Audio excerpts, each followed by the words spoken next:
never came into range. Couldn't get a shot at him. So we moved up last night, worked out perfectly. We shot a nice doe. Every time we come in here, we see deer early. We got here earlier tonight than we did last night. We had a nice shooter buck come through. I mean, we never got a good look at him, but I would be 99% sure he was a shooter. Came right through down there. We weren't even ready yet. I mean, the camera wasn't on. We didn't have our gear on yet, nothing. So we waited for probably 10 minutes. We didn't see him. We thought maybe he moved off without us seeing him. Then, like an idiot, I dropped my binoculars out of the tree when I was getting my jacket on. Climbed down to get him, climbed back up. We start to do the interview. Sure enough, he's down there and he kind of boogered out of here, so maybe he'll be back tonight. Acorns are dropping. Wind is good. This is it. Kind of all boils down to tonight. Our morning hunts haven't been all that good, so we're hoping for something today. Check the wind one more time. Yeah, the wind is perfect. It's going right this way.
say right now. We had 3 bucks come in. Perfect. I mean, they were standing here in front of us for 20 minutes. We had a 1.5-year-old, a 2.5-year-old that would have been probably about 100 inches, and that same one with the goofy rack that we've been seeing. That's the 3rd time we've seen him now. 3 sits to the stand. Could have shot any one of them numerous times, but none of them were shooters. Eventually, the 2-year-old, he's down here eating the leaves off a tree that I cut down last night to make a shooting lane. He looks up, he sees us, he runs off.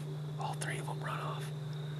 Eventually, the 1.5-year-old comes back, and he's over here, and he keeps looking over this way, looking over this way. I hear something coming.